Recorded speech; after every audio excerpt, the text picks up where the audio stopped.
अम्मा बाद फ़अऊज़ु बिल्लाहि मिनश शैतानिर लईमिर रजीम। बिस्मिल्लाहिर रहमानिर रहीम। वसीक़ल लज़ीना इत्तक़ौ रब्बहुम इलल जन्नति ज़ुमरा हत्ता इज़ा जअऊहा वफ़ुतिहत अबवाबुहा वक़ाल लहुम ख़ज़नतुहा सलामुन अलैकुम तिबतुम फ़दख़ुलूहा ख़ालिदीन। वक़ाल नबी सल्लल्लाहु अलैहि वसल्लम अन अबी हुरैरता रज़ियल्लाहु तआला अन्हु क़ाल क़ाल नबी सल्लल्लाहु अलैहि वसल्लम हक़्क़ुल मुस्लिम अलल मुस्लिम ख़म्स रद्दुस सलाम व इयादतुल मरीज़ व इजाबतिद दावति व इत्तिबाउल जनाइज़ व तशमीतुल आतिश मुत्तफ़क़ुन अलैहि। हमदो सना किबरियाई अज़मत वॾाई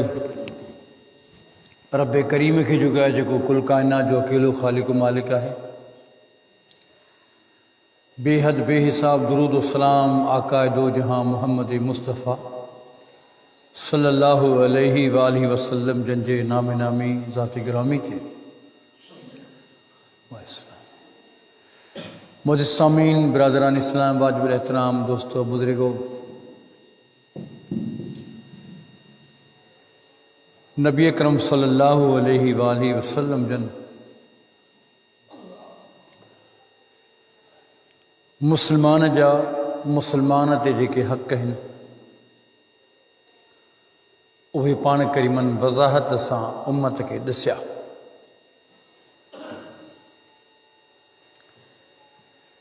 नबी करीम सल्लल्लाहु अलैहि वसल्लम जी आदम मुबारक हूंदी हुई तो पाण सल्लल्लाहु अलैहि वसल्लम जॾहिं बि साहबन सां गॾु हूंदा हुआ, चाहे हिकु साहबी छो न हुजे, पर पाण करीम सल्लल्लाहु अलैहि वसल्लम जन ज़रूर खेसि नसीहत वसियत कंदा हुआ। ऐं साहबा इकराम उन्हनि नसीहतुनि खे सिर्फ़ु पाण ताईं महदूद कोन रखंदा हुआ, पर हू ॿियनि ताईं पहुचाईंदा हुआ। असां ताईं जेको इस्लाम आयो आहे इहो ई सबबु आहे। किथे मके ऐं मदीने जी मुसाफ़त, किथे असांजो पाकिस्तान सिंध। साहबा इकराम ॿुधो, ॿियनि खे ॿुधायो। साहबा खां पोइ ताबईन आया, पोइ तबा ताबईन आया, कुरून उला, सल्फ़ सालिहीन, अइम्मा इकराम, उन खां पोइ उलमा हिन उम्मत जा जिन पाण करीमन जे अहादीस जी तरवीज कई, फैलायो, दुनिया खे ॿुधायूं, दीन इन नमूने सां वधियो। पोइ पाण करीम सल्लल्लाहु अलैहि वसल्लम या ख़ुशख़बरी बि ॾिनी त अल्लाह ताला उन शख़्स जे चेहरे खे रोशन ऐं तरो ताज़ा रखे, उहो ख़ुशि रहे जेको मुंहिंजो कौल, मुंहिंजो फ़ेल, मुंहिंजी हदीस, मुंहिंजी नसीहत ॿियनि ताईं पहुचाए थो। यकीन करियो त हिन में अजर बि आहे, गॾोगॾु नबी करीम सल्लल्लाहु अलैहि वसल्लम जिन जी दुआ बि उन शख़्स लाइ थियल आहे जेको पाण करीमन जो फ़रमान ॿिए ताईं पहुचाए। ज़रूरी कोन्हे त को हदीस पहुचाइण जे लाइ या दीन पहुचाइण जे लाइ आलिम वॾो हुअणु ज़रूरी न आहे। आम इंसान, आम मुसलमान जंहिंखे जेतिरी ॼाण आहे, जेतिरी हुनखे ख़बर आहे, उन लाइ थियो त बल्लिगू अन्नी वलो आया। तव्हां मुंहिंजे ज़बान मां जेके लफ़्ज़ ॿुधो था, हिकिड़ी आयत पढ़ी करे तव्हांखे ॿुधायां थो त उहा बि ॿिए ताईं पहुचायो। साहबा इकराम के मदरसे जा फारिग तहसील थोड़ी हुआ जो 8 साल के मदरसे में पढ़िया हुजनि पोइ उनजी दस्तारबंदी थी हुजे। न, साहबा इकराम जीअं इस्लाम क़बूल कयो तीअं जा हदीस ॿुधनि पिया, ॿियनि ताईं ॿुधाइनि पिया। असां ते बि इहो फ़र्ज़ु थो पहुचे त इन नमूने सां असीं उहे वसियतूं उहे नसीहतूं नबी करीम जूं सभिनी खे ॿुधायूं ऐं जेको ॿुधे थो वरी ॿियनि खे ॿुधाए। बिलख़ुसूस कि असीं मस्जिद में ॿुधूं था जिथे ख़वातीन नथी ॿुधी सघनि, असांजे घर वारनि सां ॿुधी सघनि, त असांजो फ़र्ज़ु आहे जेको असीं ॿुधूं था बयान उहो कोशिशि इहा कयूं त टाइम कढी बि घर वारनि खे ॿुधायूं त दीन ही आहे। इन में तव्हां आर या एब न सम्झो। अॻे वक़्त में वॾी उमिरि जा जेके माण्हू हूंदा हुआ पोइ घर जे भातियुनि खे गॾु वेहारे पंहिंजनि पुटनि ऐं न्याणियुनि खे फारिग टाइम ते उनखे वेही सम्झाईंदा त बाबा दीन ही आहे, शरीयत ही आहे। अॼु बि वॾे उमिरि जूं औरतूं उन्हनि खे दीनी मसइलनि जी कीअं ख़बर आहे, जॾहिं त स्पीकर बि कोन हूंदा हुआ, लाउड बि कोन हूंदा हुआ, जलसा जुलूस कोन हूंदा हुआ। इहो सबबु त उन्हनि जे वॾनि उन्हनि खे सबक़ु ॿुधायो। कई अहिड़ियूं औरतूं जेके किथे मदरसे में कोन पढ़ियूं आहिनि पर क़ुर मजीद पढ़नि थियूं, दीन माण्हुनि खे अॼु ताईं उहे फैलाइनि पियूं, उहे पंहिंजे घरनि में पढ़ियूं। कंहिंखे पीउ पढ़ायो, कंहिंखे ॾाॾे पढ़ायो। अहिड़े नमूने सां दीन जी ॻाल्हि घरनि में बि कयो, आम माण्हू सां कयो, पंहिंजे दोस्तनि सां कलाकनि जा कलाक पाण कचहरियूं था कयूं। ऐं उहे कचहरियूं जेके दीन खां ख़ाली आहिनि, पाण करीम फरमाए तव्हां कचहरी करे उथो था, जेकर उन में तव्हां अल्लाह ऐं रसूल जी ॻाल्हि कान कई आहे त ईअं सम्झो त उहा तव्हांजी पूरी जी पूरी कचहरी जंहिंमें का बरकत कान्हे, का रहमत कान्हे का। पर जेकर तव्हां पूरी कचहरी में आख़िर में जेको अल्लाह रसूल जी ॻाल्हि कई आहे शुरू में कयो त तव्हांजी पूरी कचहरी बरकत भरी आहे। तॾहिं पाण करीमनि इहो बि फरमायो त तव्हां जॾहिं बर्खास्त कयो, मजलिस जॾहिं उथो कचहरी करे त पोइ तव्हांजो कमाल हिकिड़ी दुआ पढ़ो। उन दुआ जा लफ़्ज़ इहे आहिनि त हिन जेका कचहरी थी आहे, जेके ॻाल्हियूं असांजूं थियूं आहिनि, सुभानक अल्लाहुम्मा व बिहम्दिक अस्तगफिरुल्लाह, अहिड़ा लफ़्ज़ आहिनि त अल्लाह साईं तुंहिंजी हमद तुंहिंजा सना, तोखां बख़्शायूं था, तोखां तौबा था। मतां हिन मजलिस में अहिड़ा लफ़्ज़ इस्तेमालु था हुजनि जिते अल्लाह ऐं रसूल नाराज़ थिए। इहा मजलिस खे बर्खास्त करणु, ख़तमु करण जे लाइ उथण महिल बि दुआ सेखारी वई आहे।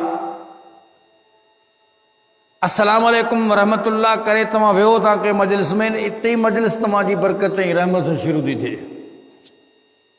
त हिते पाण करीम सल्लल्लाहु अलैहि वसल्लम जन मुस्लमान जा मुस्लमान ते 5 हक़, उन में पाण करीम सल्लल्लाहु अलैहि वसल्लम जन जेके नसीहतूं कयूं आहिनि, अॼु असां उन ते थोरो बहस कंदासीं। हज़रत अबू हुरैरा रज़ियल्लाहु ताला अन्हु रावी आहे हदीस जो, ऐं सभ खां अहादीस कुतुब में सभ खां वधीक रिवायतूं हज़रत अबू हुरैरा रज़ियल्लाहु ताला जो आहिनि। छाजे करे जो हज़रत अबू हुरैरा नबी करीम जी मजलिस में तमामु घणो वेठा रहंदा हुआ। पाण बयान थो फरमाए जॾहिं ॾुखियो टाइम गुज़री वियो, सुखियो टाइम आयो, ख़ुशियुनि वारो टाइम आयो, मक्को फतह थी वियो, मुस्लमान आसूदा थी विया, त हज़रत अबू हुरैरा रज़ियल्लाहु ताला अन्हु अल्लाह जो शुक्र अदा कंदो हो। पोइ साहबनि खे फरमाईंदो हो त उहो वक़्तु हूंदो हो जॾहिं आउं बुख जे करे बेहोश थी करे मस नबी में पियो हूंदो हुउसि। के माण्हू ईंदा हुआ त मूंखे लताड़े लाइ वेंदा हुआ, के मूंखे उथारे विहारींदा हुआ, कंहिंखे ख़बर कान पवंदी। को चवंदो त अबू हुरैरा खे दौरा आहिनि, हिन खे मिर्गी जो असरु आहे, हिन खे बीमारी आहे। मूंखे का बीमारी कान हुई, पर मूंखे बुख हूंदी हुई ऐं आउं चवां त ॿाहिरि कीअं वञा, वञी कमाए खां, नबी करीम जी मथां गुफ़्तगू मूंखां रहिजी वञे, मथां पाण करीम खां नसीहत कान ऐं आउं ॿाहिरि हुजां। तंहिं करे बुख में उन में उते वेठो हूंदो हुओ, पियो ॿुधंदो पाण छा था फरमाईं। ऐं इन करे सभ खां वधीक हज़रत अबू हुरैरा जूं रिवायतूं आहिनि मौजूदु, छो त हुननि पंहिंजी बुख उञ या पंहिंजी जान जी परवाह कान कई, पर पाण करीम सल्लल्लाहु अलैहि वसल्लम सां गॾु रहणु, गॾु गुज़ारणु, नसीहतूं वसियतूं हासिलु करण में हू टाइम कढंदा हुआ। ऐं पोइ वरी हज़रत अबू हुरैरा उथी करे ऐलान कंदो हो बाज़ारनि में, मुसलमानों ॿुधो, नबी करीम सल्लल्लाहु अलैहि वसल्लम ने अॼु ही फरमायो आहे। मुसलमानों ॿुधो, अॼु पाण करीम सल्लल्लाहु अलैहि वसल्लम ही वसियतूं ॾिनियूं आहिनि, ही नसीहतूं ॿुधायूं अथनि। असुल हक़ उन्हनि साहबा अदा कयो आहे, असां त उन मुक़ाबले में कुझु कोन कयो आहे। अल्लाहु अकबर। उहा साॻी हज़रत अबू हुरैरा रावी आहे। ही रिवायत आहे मुत्तफ़क़ुन अलैहि, माना बुख़ारी मुस्लिम रिवायत आहे। मुसलमान जे मथां 5 हक़ आहिनि। किन कुतुबनि में 6 हक़ आया, पोइ वरी 7, पोइ 8, पोइ वधंदा वञनि, पर इन रिवायत में 5 हक़नि जो ज़िक्र कयो आहे मुख़्तसिर नमूने सां। अन नबी हुरैरा रज़ियल्लाहु तआला अन्हु क़ाल क़ाल नबी सल्लल्लाहु अलैहि वसल्लम हक़्क़ुल मुस्लिम अलल मुस्लिम ख़म्स। सैयदना अबू हुरैरा फरमाए थो, पाण करीम सल्लल्लाहु अलैहि वसल्लम जन फरमायो, मुसलमान जे मथां 5 हक़ आहिनि लाज़िमी जेके अदा करे। हक़ माना अदा करणो आहे। हिकिड़ी हूंदी आहे सुन्नत या नफ़िल। नफ़िल तव्हां पढ़ियो, तव्हांखे सवाब मिले, न पढ़ियो त गुनाह कोन थींदो। सुन्नत ते तव्हांखे अमल करिणो आहे, मसनून। हक़ जो मतिलबु आहे त इहो कमु तोखे लाज़िम करिणो आहे, तो ते फ़र्ज़ु थी वियो। सभ खां पहिरियों कहिड़ो फरीदो आहे? रद्द सलाम। पाण करीमन फरमायो, सभ खां पहिरियों मुसलमान जे मथां मुसलमान जो हक़ आहे सलाम करे तो उनखे जवाब सलाम जो ॾे। पहिरियों हक़ रद्द सलाम। इहो पहिरियों हक़ पाण सां छो फरमायो? छो त हज़रत आदम अलैहिस्सलातु वस्सलाम खे पहिरियों हक़ इहो ॿुधायो वियो हो। पाण फरमायो आदम अलैहिस्सलातु वस्सलाम में रूह फूकियो वियो। जॾहिं साह पियो त हज़रत आदम अलैहिस्सलातु वस्सलाम निछ ॾिनी ऐं निछ ॾेई करे चई अल्हम्दुलिल्लाह। अल्लाह से फरमायो त रहमक अल्लाह, अल्लाह तो ते रहम करे आदम।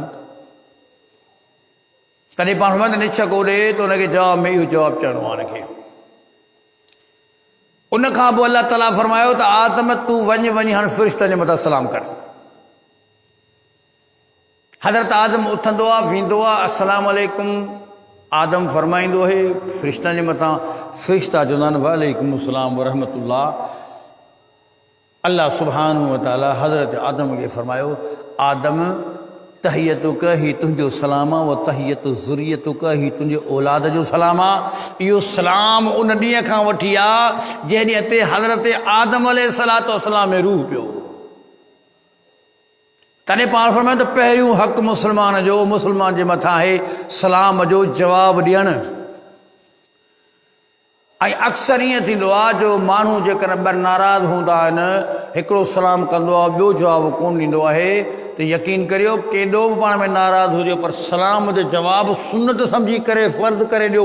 अवां जी नाहे हुन सां ॻाल्हि ॿोल, पर सलाम जो जवाबु तव्हांखे ॾियणो आहे, कुझु बि थी पए, छो त हीउ हुक़ूक़ में शामिल आहे। ऐं पाण फरमाए त मुसलमान खे गिफ्ट ऐं तोहफ़ो आहे।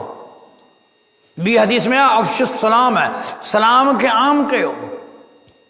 हिन हदीस में आहे त रद्द सलाम जो जवाबु ॾियो।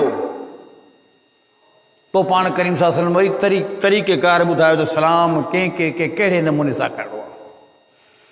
फरमायो फलयुसल्लिम राकिब अलल माशी वल माशी अलल क़ाइद फलयुसल्लिम सगीर अलल कबीर। पाण करीमन फरमायो स्वार ते फर्ज़ात हलंदड़नि ते सलाम करे, हलंदड़नि ते फर्ज़ात वेठलनि ते सलाम कयो। थोरी जमायत आहे जेका घणनि जे मथां सलाम करे।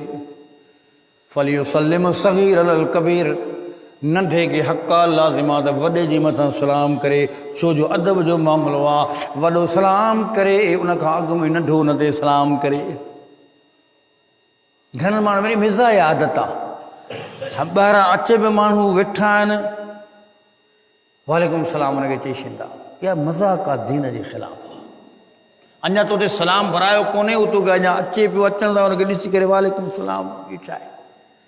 घणा माण्हू वरी हू अचण वारे खे चवंदा अस्सलाम वालेकुम, न, अचण वारो सलाम कंदो, वेठलनि ते वेठल वारो ख़ामोश रहंदो। फ़िलहाल इते हुकुम थियो त नंढो छो वॾे ते सलाम करे, इहो अदब सेखारियो वियो आहे। पाण करीमन फरमाया मेराज जो मौक़ो आहे। अल्लाह ताला इज़्ज़त निशान सां पाण करीमन खे सुरखरू कयो आहे। हीअ फ़ज़ाइल मरातिब में शामिल आहे।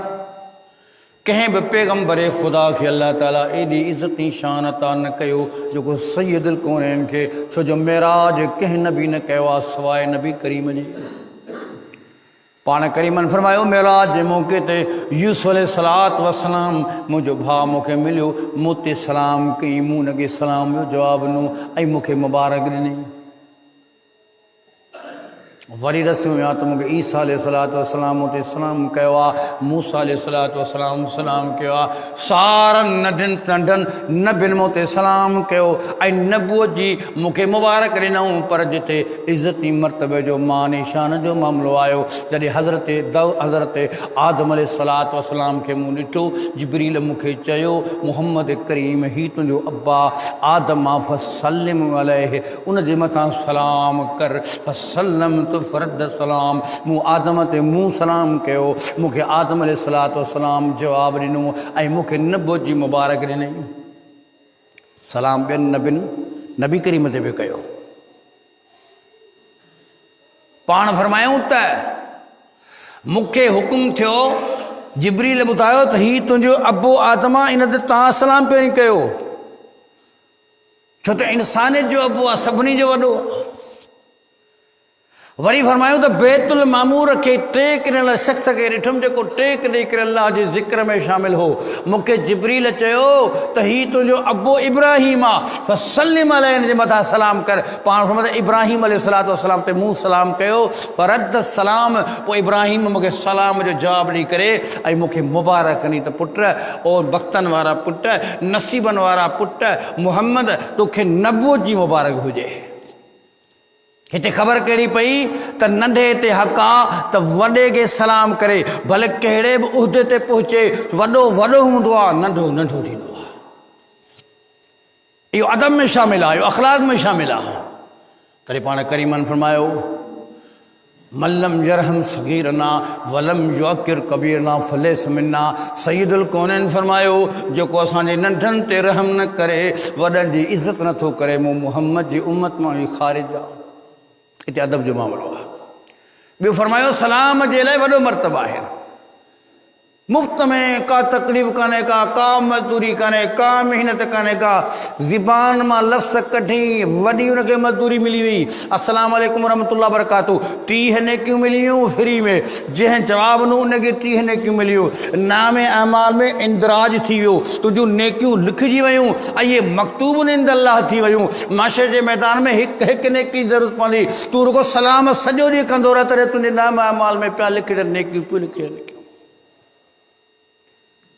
ॿियो असीं सलाम कंदा आहियूं ॻोठ वारनि ते, घर मिलनि ते, इलाइक़नि ते, ॿियनि ते। सभ खां महरूम जेकर सलाम खां था रखूं त घर वारनि खे था रखूं। हदीस बाग में थो चए त पंहिंजे घर वारनि ते सलाम कयो, पंहिंजे माउ ते सलाम, भेनरुनि ते सलाम, घर वारनि ते सलाम तव्हां ते लाज़मी आहे। असां में रवाज आहे त हिनखे ए बि सम्झो थो वञे, न हीअ रहमत ई बरकत दुआ जा लसन तव्हांजे मथां सलामती हुजे, तव्हांजे मथां बरकत अल्लाह जूं नाज़िल थियनि, तव्हांजे मथां रहमतूं हुजनि। इन्हनि दुआउनि खां ताईं घर वारनि खे महरूम न कयो। वेंदे वॾे आवाज़ सां घर वारनि ते सलाम वराईंदा कयो। सुबुह हुजे शाम हुजे सलाम कयो त हू तव्हांखे जवाबु सलाम जो ॾींहुं, त हू बि न महरूम रहनि लेकिन का न अवां महरूम रही सघो। अल्लाह अकबर। इहो आहे पाण करीमन फरमायो त सलाम पहिरियों कमु तव्हांजो। ऐं जन्नती जेॾीमहिल जन्नत जे दरवाज़े ते पहुचंदा त उन्हनि खे बि गिफ्ट सलाम मिलंदो। वसीक़ल लज़ीन तक़ौ रब्बहुम इलल जन्नति ज़ुमरा हत्ता इज़ा जाऊहा वफ़ुतिहत अबवाबुहा वक़ाल लहुम ख़ज़नतुहा सलामुन अलैकुम तिबतुम फदख़ुलूहा ख़ालिदीन। सूरह ज़ुमर में अल्लाह फरमाए वसीक़ल लज़ीन तक़ौ रब्बहुम मिनल जन्नति ज़ुमरा। जॾहिं जन्नती टोलनि जे शिकिल में, ग्रुपनि जे शिकिल में ईंदा, किथे जन्नत ते ईंदा, दरवाज़े ते पहुचंदा। हत्ता इज़ा जाऊहा फ़ुतिहत अबवाबुहा, जॾहिं दरवाज़नि ते पहुचंदा त 8 जन्नत जा दरवाज़ा खुली वेंदा। वक़ाल लहुम ख़ज़नतुहा सलामुन अलैकुम तिबतुम फदखुलूहा खालिदीन। तव्हां ते सलामती हुजे, अस्सलामु अलैकुम तिबतुम फदखुलूहा खालिदीन। तव्हां ख़ुशि रहो हाणे हिन जन्नत में सॼी ज़िंदगी पूरी हयाती, मौत ईंदो ई कोन को, इते ई रहणो पवंदो। इते बि सलाम थियो, तॾहिं पाण पहिरीं आहे त रद्द सलाम, सलाम जो जवाबु ॾींदा कयो। ॿियो हक़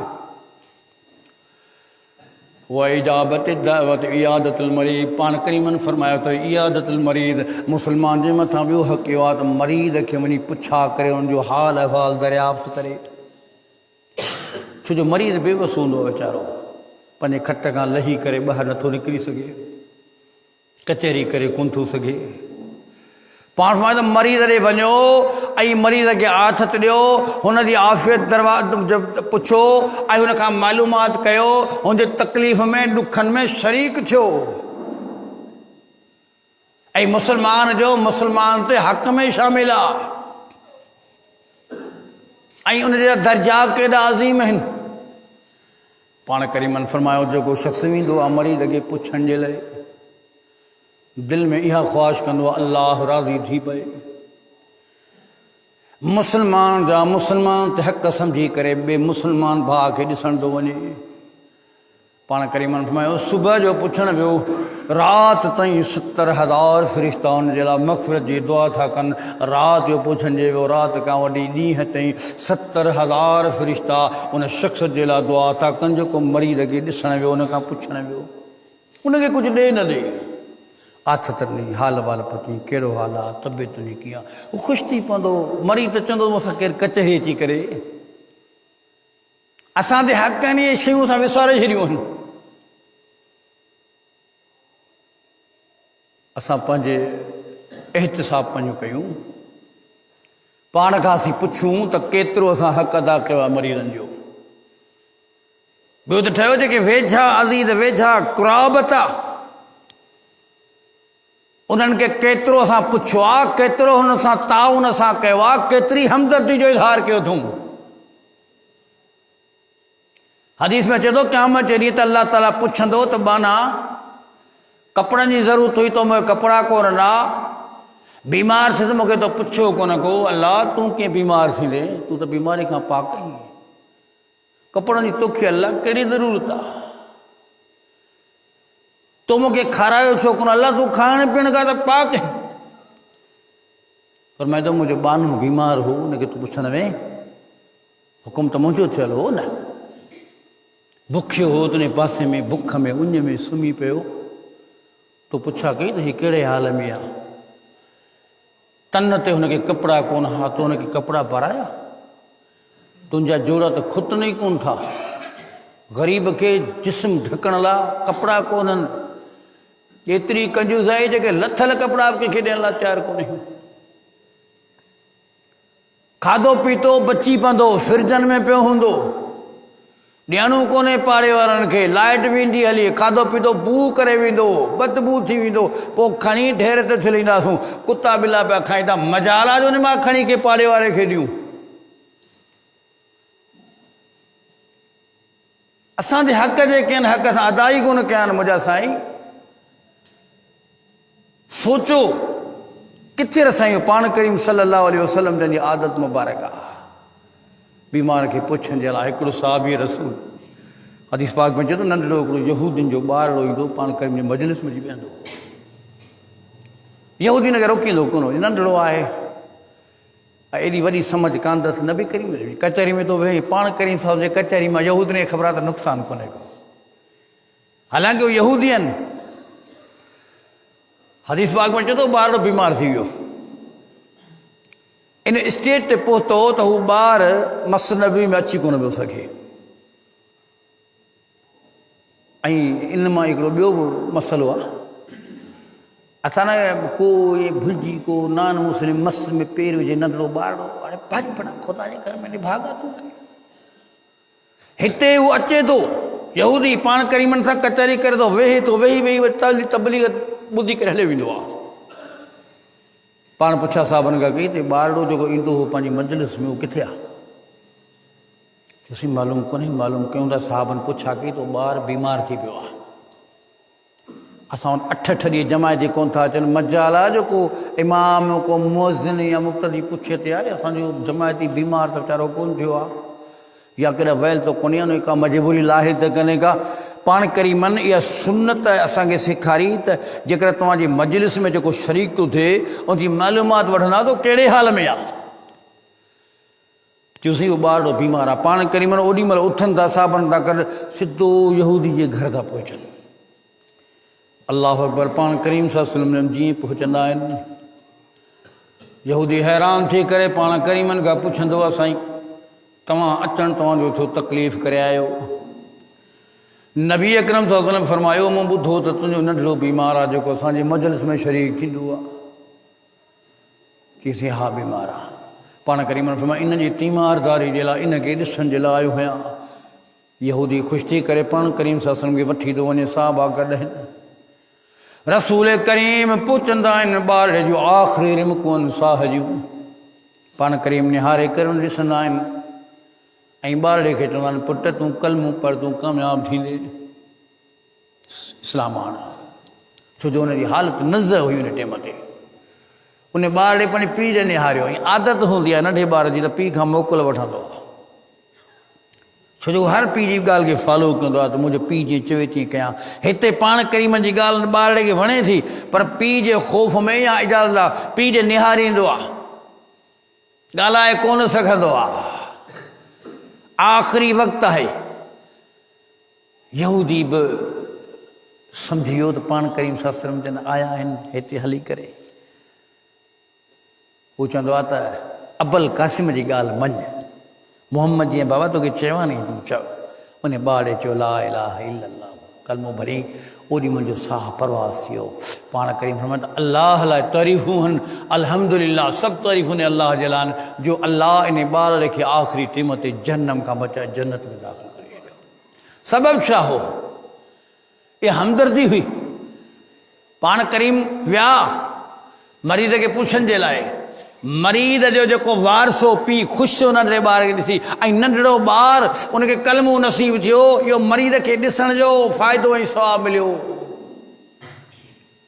पाण फरमायो इयादतुल मरीज़ मरीज़ जी इयादत करणी इहो ॿियो हक़ आहे मुस्लमान जो मुस्लमान जे मथां टियों हक़ उहा इजाबत दावत पाण करीमन फरमायो दावत तव्हांखे को मुस्लमान ॾे त दावत क़बूल कंदा कयो ईअं न त आला क़िस्म जी दावत हुजे वॾेरे चौधरी जी दावत हुजे मनसब वारे जी दावत हुजे वज़ीर मुशीर जी दावत हुजे सा त क़बूल कजे पर ग़रीबी मिसकीन जी दावत ते तवजो न ॾिजे पाण करीमन फरमायो कहिड़ी बि दावत करे अल्लाह जे नाले ते तव्हांखे सॾु कंदो आहे चाहे त ख़ैरात करे या दावत कंहिं शादी वग़ैरह जी ॾे को बि जो इवेंट हुजे जेको इस्लाम जे मुताबिक़ हुजे ग़ैर शरई मामला न हुजनि बद अक़ीदगी न हुजे हलाल जी दावत आहे पाण करीमन फरमायो दावत में तव्हांजो शरीक थियणु लाज़मी इहो मुसलमान जी ॿधी एके जो सबक़ आहे पाण में दावत क़बूल करणी आहे चौथो हक़ कहिड़ो आहे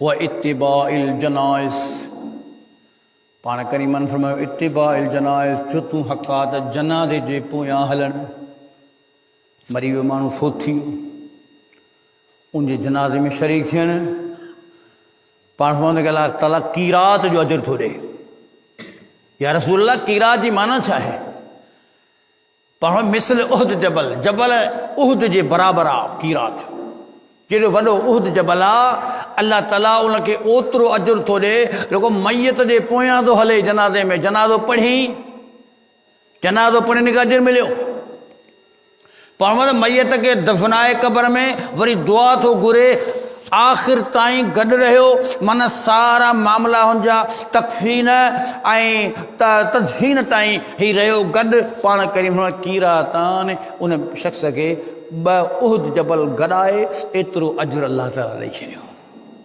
महिनत कहिड़ी आहे मुआशराती भी हक़ है, अखलाक़ी भी हक़ है, बिरादरी भी हक़ है, दोस्ती यारी जो भी हक़ है उहो बि अदा थी वियो। गॾु अल्लाह फरमायो तव्हां हक़ हिक ॿिए जा बि अदा करे छॾिया। गॾोगॾु तव्हां इन नियत सां त नबी करीम सल्लल्लाहु अलैहि वसल्लम जन फरमायो हो त जनाज़े जे पोयां वञिजो, जनाज़ो अदा कजो, तव्हां उनखे दफ़न ताईं गॾु रहजो।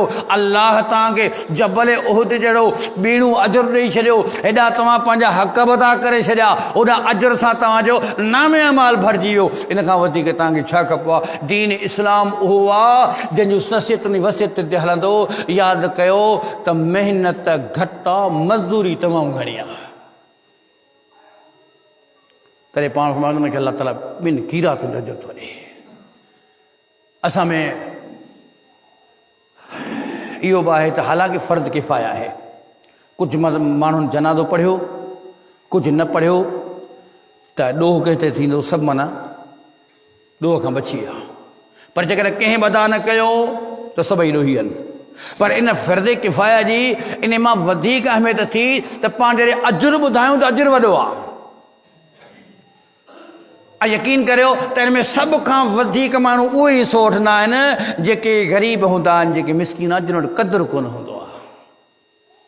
क़ब्रस्तान में क़बर खोटल आहे, पहिरीं उहे पहुची वेंदा आहिनि जेके असांजे नज़र में बिल्कुलु वीचारा कमज़ोरी सादा आहिनि। ख़ुदा जा बंदा, ही वॾा अहम माण्हू अथव, ही वॾो किरदारु अदा पिया कनि मुआशिरे में, ही अजुर खणी विया। क़बर खोटण वारो अजुर मिड़नी खां खणी वियो। छो त पाण फरमाए त जनाज़े पढ़ण वारो, दफ़न करण वारो, दुआ घुरण वारो, उनखे जबल उहद जेतिरो डबल ॿीणो अजुर मिलंदो। पर जंहिं क़बर खोटे करे मैयत लाइ सुहिणे अंदाज़ में सामी ठाही आहे, उहो इन्हनि खां बि अजुर खणी वियो। ही छा आहे? ही हक़ आहिनि मुस्लमान जा मुस्लमान जे मथां। तॾहिं फरमायूं त जनाज़े में शरीक थियनि। जना इहो छा आहे जो इन मामले ते कई किताब मूं पढ़िया जेके ग़ैर मुस्लिम मुस्लमान थिया, उन्हनि चयो त असां मुस्लमान थिया आहियूं, असां इन सबक़ मां, असीं इन मिसाल मां ख़ुशि थी करे मुस्लमान थिया आहियूं जो असां ॾिठोसीं त मुस्लमाननि जी इज्तिमायत, मुस्लमान जी मुहबत, जॾहिं ही पंहिंजे मुस्लमान भाउ खे रुख़्सत कंदा आहिनि, माना कफ़नाइण खां पोइ हुनजो जनाज़ो पढ़ी करे हुनखे दफ़नाईंदा आहिनि जुलूस जी शिकिल में। पहिरीं दुआ घुरियूं, निमाज़ पढ़ियूं, सारा गॾु थिया।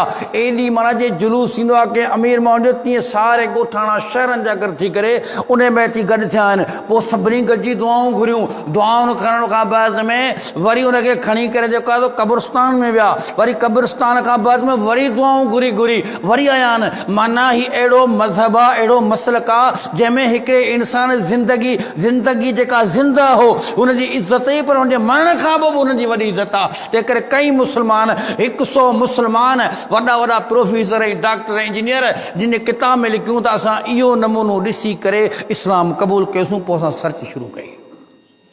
इज्तिमायत आहे इस्लाम जी, इहो दीन आहे, इहो सचाई आहे, इहा हक़ीक़त आहे। पाण करीमन सोच फरमायो आहे त वधि में वधि जेको आहे फरमायो 40 जेकर मुवहिद तौहीद परस्त अक़ीदेमंद बहितरीन हूंदा, तौहीद वारा माण्हू हूंदा, 40 शख़्स जेके कंहिं शख़्स जे जनाज़े में शरीक था थियनि, दुआ था मग़फ़िरत जी घुरनि, शरीक थिया निमाज़ जनाज़े में, अल्लाह ताला उन जा ख़ताऊं माफ़ थो करे मैयत जो। त जिथे समय गॾु थियनि अल्लाह ताला केॾो महिरबानी थींदो। तंहिं करे पाण फरमायो त इत्तिबाउल जनाइज़, इहो चोथों हक़ आहे मुस्लमान जे मथां मुस्लमान ते त उहो जनाज़े में शरीक थिए। आख़िरी हक़ कहिड़ो आहे? उहा तशमीतुल्लातिस।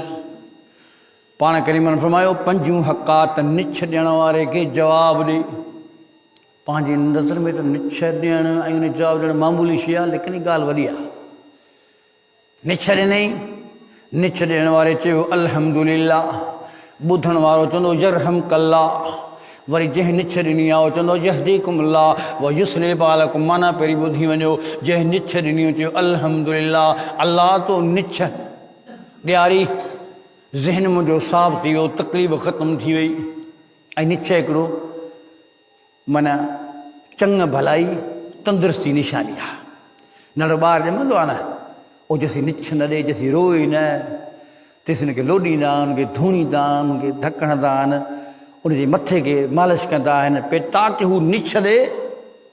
ऐं उहो ॿारड़ो जेको आहे सो रोए। हज़रत छो त हज़रत आदम पहिरीं जीअं रूह पियो उते निछरनी हुई। असीं आदम जो औलाद आहियूं। हिते पाण फरमाए त निछ। ॿियो सबबु दुआ जो कहिड़ो? अल्हम्दुलिल्लाह ने छो चई तव्हां निछ ॾियण महिल ॾिसंदा आहियो न त निछ माण्हू ॾींदो आहे त डॉक्टर जेके आहिनि या जेके साइंस पढ़नि था त निछ ॾियण महिल थोरी दिलि बंदि थी वेंदी आहे जेसीं वरी निछ पूरी अचे। निछ ॾियण लाइ थींदो आहे न शुरू त दिलि बंदि थींदी आहे, निछ ॾेई वांदो थींदो आहे, दिलि हलणु वरी शुरू थींदी आहे। हिकिड़ो त अलाह जो शुक्र अदा कई त अलाह जे दिलि खे इते ई बीहारे छॾिया, तुंहिंजी मर्ज़ी आहे, वरी साह पए ई कोन हा, दिलि हले ई न हा, तुंहिंजो शुक्र मूं अदा कयो। ॿिए वरी आलिम जे लाइ हिकिड़ो तफ़सीर लिखियो जंहिंमें लिखे थो त निछ ॾियण जे लाइ बानो अल्हम्दुलिल्लाह छो थो करे? पाण करीमन छो इरशाद गिरामी फरमायो आहे? छो जो निछ जे टेम ते माण्हू जो मुंहुं पूरो फिरी वेंदो आहे। निछ ॾींदो आहे न त अजीब शिकिल थी वेंदी आहे, वात जो नमूनो, मुंहं जो नमूनो, अखियुनि जो नमूनो निछ महिल फिरी वेंदो आहे। इहो अलाह जी तारीफ़ कंदो आहे त अलाह तो वापसि मूंखे साॻियो चहिरो ॾिनो, जेकर तूं निछ वारो चहिरो मूंखे करे छॾिया छा कयां? माण्हू निछ ॾींदो आहे, मुंहुं सॼो तब्दील थी वेंदो आहे। जेकर अलाह उनखे उन मुंहं ते रखी छॾे त छा कंदो माण्हू? फरमाई त साॻी वरी तस्वीर मूंखे मोटाए ॾिनई, मुंहिंजी दिलि जी धड़कन वरी हलणु शुरू थी आहे। तंहिं करे अल्हम्दुलिल्लाह अलाह सभु